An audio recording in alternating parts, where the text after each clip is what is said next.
Okay, so now let us begin with our next lecture and यहाँ पर हम discuss करेंगे द एक्टिविटी 13.1 ऑफ एनसीईआरटी। तो यहाँ पर कहा गया, देखिए, take a straight thick copper wire and place it between the points X and Y in an electric circuit. तो ये इलेक्ट्रिक सर्किट में हमने एक्स और वाई पॉइंट के बीच में ये कि वायर, ठीक है, थिक कॉपर वायर हमने यहाँ पर प्लेस कर दिया। Next, place a small compass near to this copper wire. ठीक है, तो कंपस को यहां पर प्लेस करने से क्या होगा, देखिए कंपस अपने आप में क्या होता है, इट्स अ बार मैग्नेट। तो हम चलो यहां पर हमने बात नहीं करनी कि कंपस क्या होता है, पहले हम देखते हैं कि यहां पर कुछ चेंजेस आते हैं या नहीं आते हैं। ठीक है, now pass the current through the circuit by inserting the key into the plug. तो ठीक है, यहां पर जो ये की थी इसको हमने प्लग डाल के सर्किट कंप्लीट किया तो सर्किट में करंट जाएगा। करंट जाने से आप देखोगे कि ये जो कंपस में नीडल है, the compass needle is deflected on passing an electric current.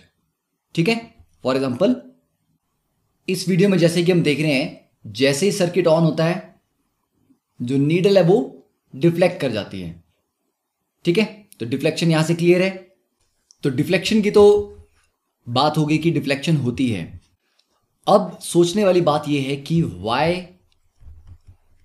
This deflection, ठीक है, क्यों नीडल डिफ्लेक्ट कर रही है और इसका क्या मतलब है।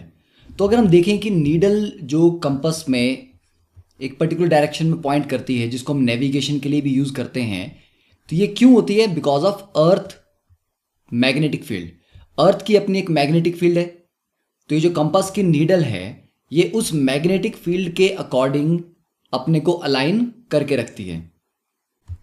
तो ये आ गया north and this is south. अब ये जो मैग्नेटिक फील्ड है ये अर्थ की है। जैसे ही इस सर्किट में करंट चलेगा, ये जो कॉपर वायर है इसके थ्रू करंट पास होगा। तो जैसे ही इसमें से करंट पास होता है, करंट की वजह से इसके आसपास भी एक मैग्नेटिक फील्ड जनरेट होती है। मींस करंट कैरिंग वायर की अपनी एक मैग्नेटिक फील्ड होती है। ठीक है, तो क्या लिखेंगे हम कि electric current through the copper wire has produced a magnetic field around itself.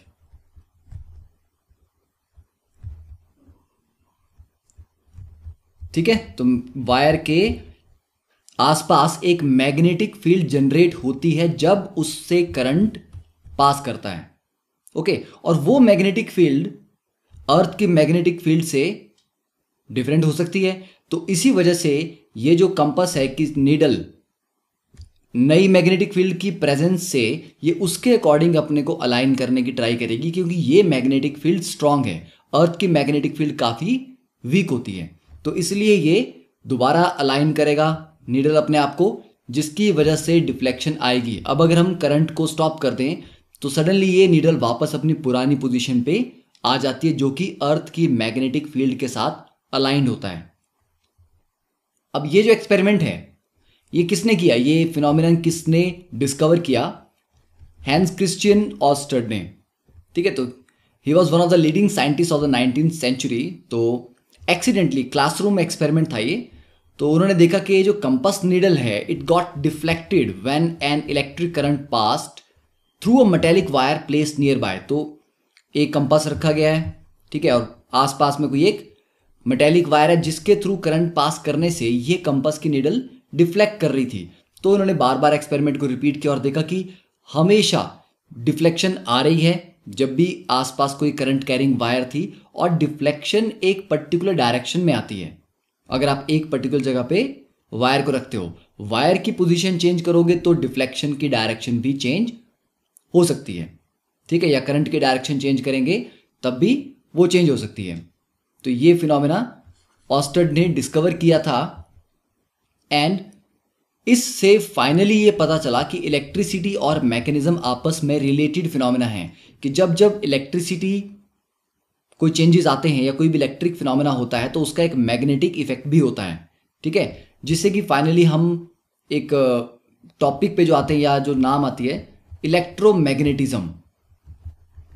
ठीक है, तो आगे जाके आप देखेंगे कि मैग्नेटिज्म और इलेक्ट्रिकल इफेक्ट्स दो सेपरेट फील्ड्स नहीं हैं, ये एक ही इलेक्ट्रोमैग्नेटिज्म फील्ड के दो एस्पेक्ट हैं। तो his research later created technologies such as radio, television and fibre optics. तो definitely it was a break through.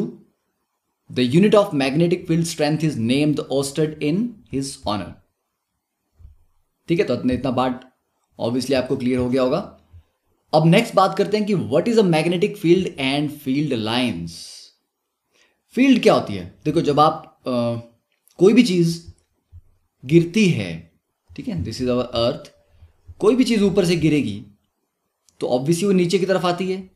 इसको हम कैसे डिफाइन करते हैं? हम बोलते हैं कि वहां पर ग्रेविटेशनल फोर्स लग रही है। तो ग्रेविटेशनल फोर्स क्यों लगती है? क्योंकि अर्थ की अपनी एक ग्रेविटेशनल फील्ड है उसके चारों तरफ, तो चारों तरफ से वो चीजों को अपनी तरफ खींचती है अर्थ। ठीक है, क्यों खींचती है? क्योंकि कोई भी चीज, हाँ, अगर आप बोलेंगे कि क्या अर्थ बहुत दूर का जो ऑब्जेक्ट है उसको खींच सकता है, तो आंसर होगा कि थ्योरेटिकली ऑलमोस्ट जीरो। मतलब अगर आप सन के बराबर डिस्टेंस या उससे भी आगे चले जाएं तो क्या उतने दूर कोई ऑब्जेक्ट हो, क्या उसको अर्थ की ग्रेविटेशनल फील्ड खींच पाएगी? तो लगभग नहीं खींच पाएगी, क्योंकि उतनी बहुत वीक हो जाती है। तो पॉइंट है कि ऑब्जेक्ट जितना नजदीक होगा अर्थ के, फील्ड उतनी स्ट्रांग होगी।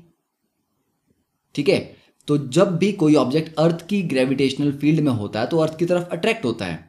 सिमिलरली एक हम यहां पर मान लो कैटायन रख देते हैं, पॉजिटिव चार्ज। पॉजिटिव चार्ज के आसपास अगर आप एक नेगेटिव चार्ज को रखते हो तो वो अट्रैक्ट होता है।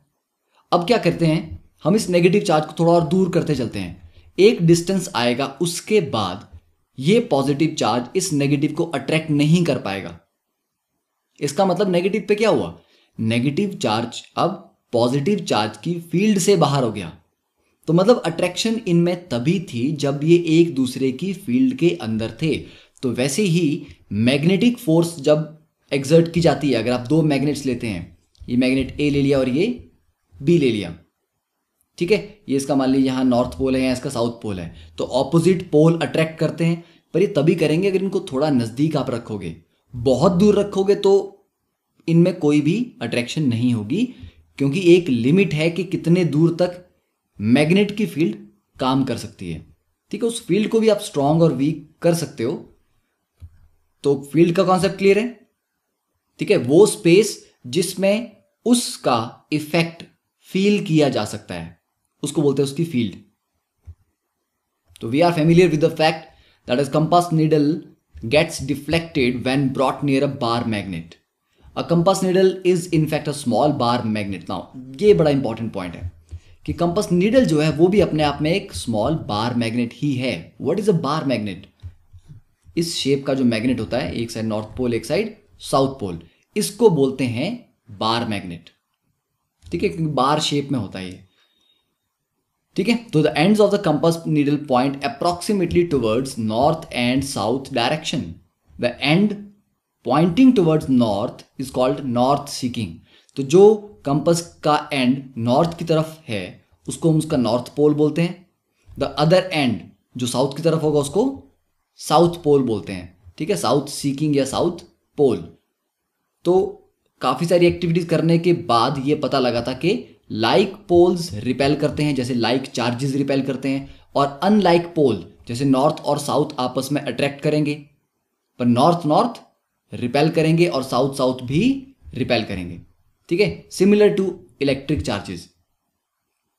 अब यहां एक बड़ा इंटरेस्टिंग क्वेश्चन है, why does a compass needle get deflected when brought near a bar magnet?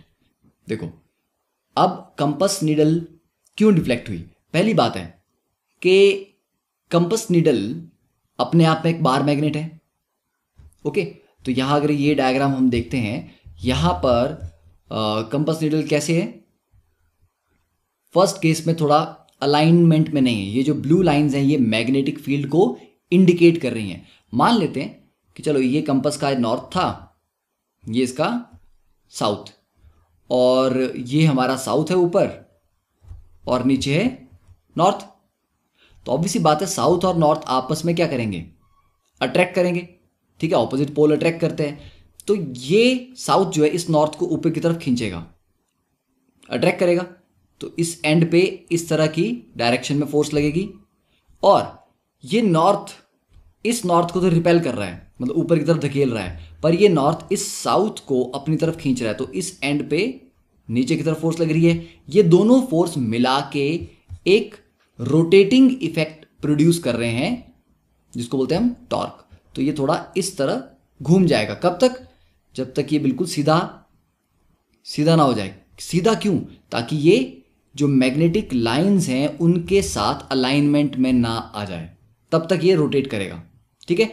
तो हम क्या बोलेंगे कि कंपास नीडल अपने आप में एक बार मैग्नेट है, so when it is brought near another magnet, उन दोनों की फील्ड्स आपस में इंटरेक्ट करती हैं, इसी की वजह से कंपास नीडल अपने आप को रीअलाइन करती है डिफ्लेक्ट होके, ठीक है। जिस तरफ से अट्रैक्शन होगी, जहां से रिपल्शन होगी, उसके अकॉर्डिंग वो डिफ्लेक्ट करके अपनी पोजीशन को या अपने डायरेक्शन को चेंज करेगी,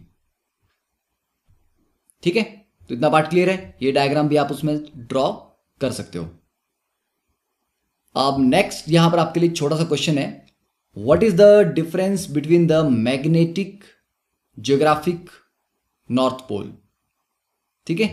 तो magnetic and geographic north pole same होते हैं, डिफरेंट होते हैं, क्या होते हैं, और दो टर्म्स क्यों हैं। तो एक टर्म आएगी आपकी मैग्नेटिक नॉर्थ पोल, एक आएगी आपकी ज्योग्राफिक नॉर्थ पोल। वैसे ही मैग्नेटिक साउथ पोल और एक ज्योग्राफिक साउथ पोल। तो that we will discuss in the next lecture.